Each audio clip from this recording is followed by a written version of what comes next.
What's up, guys? West Coast Picks here, and today I went to a local locksmith's that I've been frequenting ever since I found them, and this is my haul. As you can see, I spent $60, and that was for this nice 5300 with a shackle guard. But I was talking to them. They're actually, this place is a Locksport friendly locksmith, and the guy behind the counter actually picks, and I gave him a couple of my pocket picks. But I was telling him, oh yeah, I'm running out of pins. You know, last pins I got were from another locksmith who just gave me his junk bucket, you know, stuff he throws out, and he said, oh, I got one of those, and he grabs it and puts it on the counter, and take that. And this is what it gives me. It's probably like, geez, it's probably like close to 8 pounds or something like that. There's a lot of keys in here, but he says there's pins in there too, so and springs and everything in here, so yeah, I can start to see pins at the bottom. So anyway, guys, that's what I do. That's where I get my stuff from. If you ask these guys if they're friendly, if they're Locksport friendly, they'll just give it to you.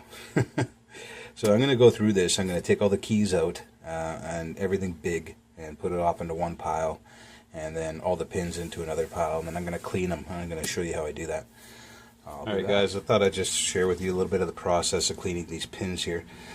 Lacquer thinner is very stinky, and you don't want it, and it evaporates quickly too. You don't want it in a big open container like this.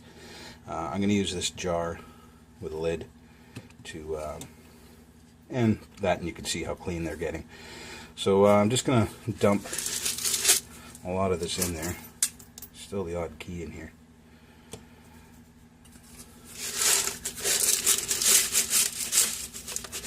And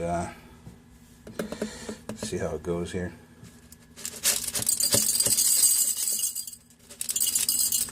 You might need to make up some kind of funnel, or just do it by hand. That's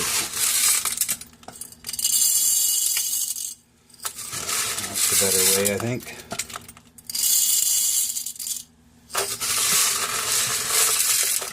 As you can see, there's colored pins in there and all that good stuff.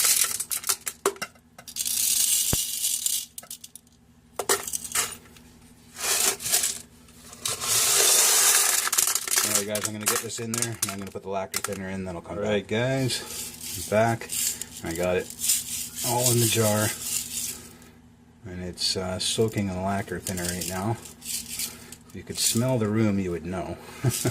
Lacquer thinner is pretty brutal, so I'm going to do the rest of this outside. But essentially what I do from here is let it soak, shake it up every now and then, give it a good, 15-20 minutes in here. And then I will strain it out through, well, you can use anything you want, but I usually use a window screen mesh or bug netting or something the right size that'll let the shavings or most of the shavings pass through, but keep the pins in it. Alright guys, I'm back, and I just have this bandana here to soak up any extra water. Probably won't be enough, but that's fine. As you can see, didn't get all of the small stuff out of there, which is probably good because there's little springs and stuff that you might want.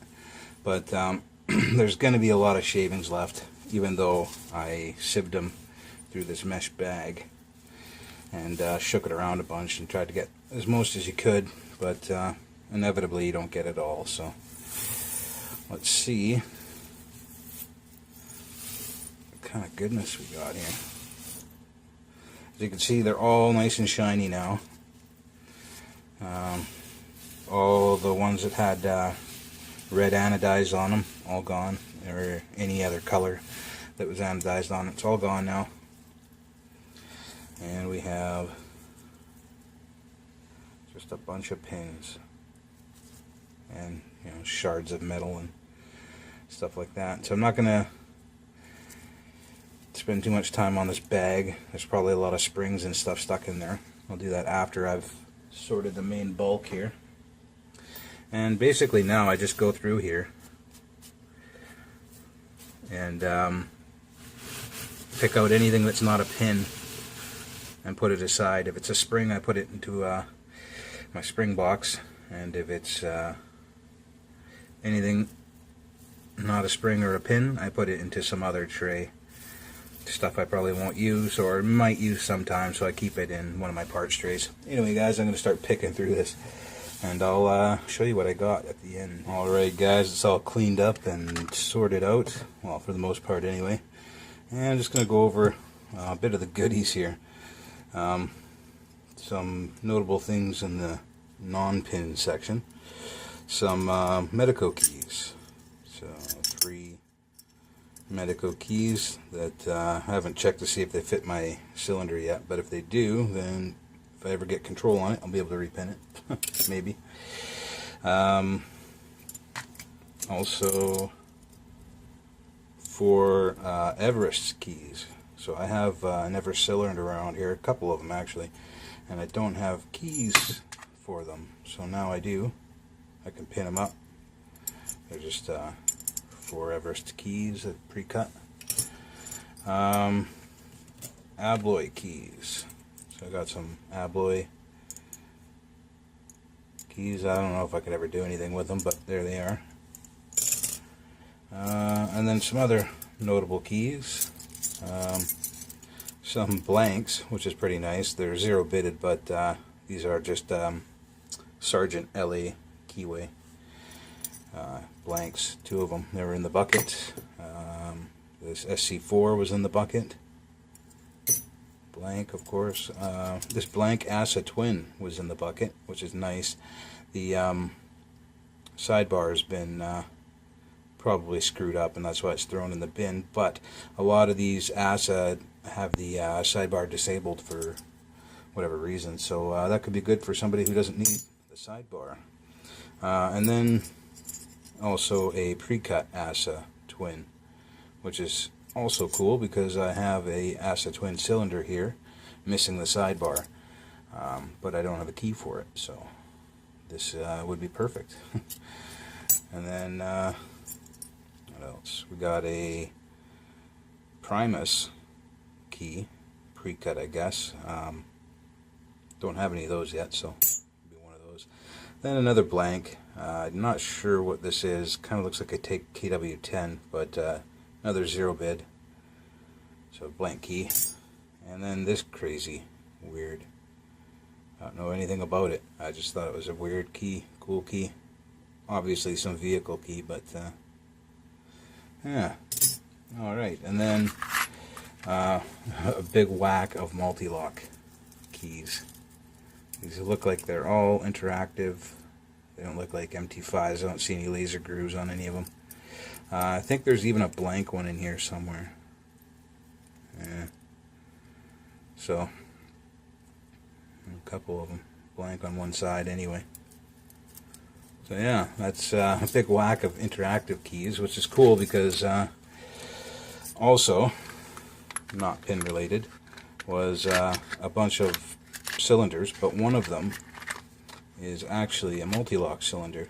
As you can see, the holes at the top are a lot bigger, and classical multi-lock core there.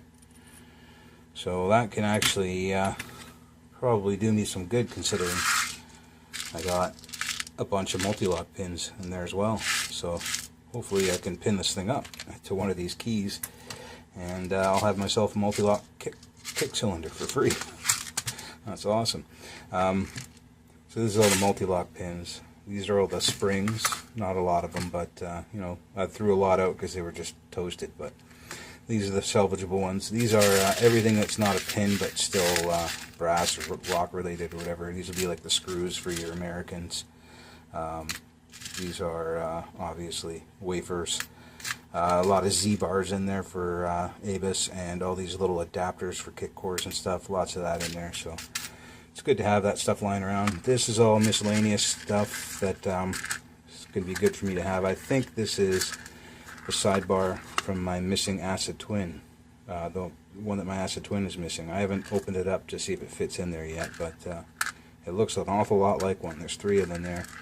There's a bunch of side pins for the Schlag Everest, and yeah, a couple of weird pins in here that are this one's hollow. It's this It's not a multi-lock pin though.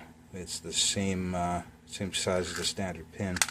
And then these other ones that are also not multi-lock pins, but I don't know if you could see, but they have like a spring-loaded nipple on them. Come on.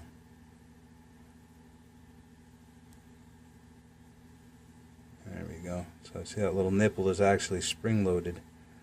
If I push down on it, if I can here. And that again is a regular size pin. So I'm thinking that's some kind of weird security pin. Might just throw it in some kind of lock. Anyway, the regular pins are, here's all the padlock pins. Maybe 100, 150 there. And of course all the regular pins. There's probably, oh, I don't know, maybe 1,000. Maybe 1,200 or something like that there.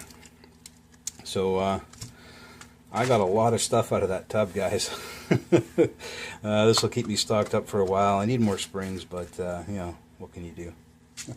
Alright guys, that is my bonus score for the day. Hey guys, just a side note here, I was fiddling around with all my newfound stuff, and lo and behold, actually, the sidebar is for an ASSA twin. This is the ASSA twin cylinder I had. It had no pins in it, only the sidebar pins. Didn't have a sidebar, and no springs. So, pins aren't a problem. I could put pins in it. That's not an issue. The issue was the sidebar. I was missing the sidebar, and I was missing all the springs for the sidebar pins, and a key for it. So, luckily I got this all in one shot, this bucket of stuff here, because the sidebar is actually for the key that was in here. One of the sidebars, I should say. Don't want to dump it. So all the springs for the sidebar pins, and try to focus there. All the springs for the sidebar and the pins were actually in the bucket. The sidebar itself was in the bucket, and the key was in the bucket. So now all I have to do is put some top pins in here and some driver pins. But now I have a working ASSA twin cylinder for essentially free. It was just parts. Alright guys, it's all pinned up now. Here's the bitting. Pretty good bitting too. This is a ASSA twin. This is actually an 11 pin because the sidebar. There's 5 in the sidebar and 6 on the top. And this lock was free for me. I was given the cylinder at one point with no sidebar and no pins, and got a bunch of pins and sidebars and stuff at another time. I even have a couple sidebars left. I didn't check to see if they're the same. They look like it, but wow. So my next effort is to try to get this multi-lock going with one of those keys. Got enough pins here. I should be able to work out bitting on at least one of those keys, hopefully. Alright guys.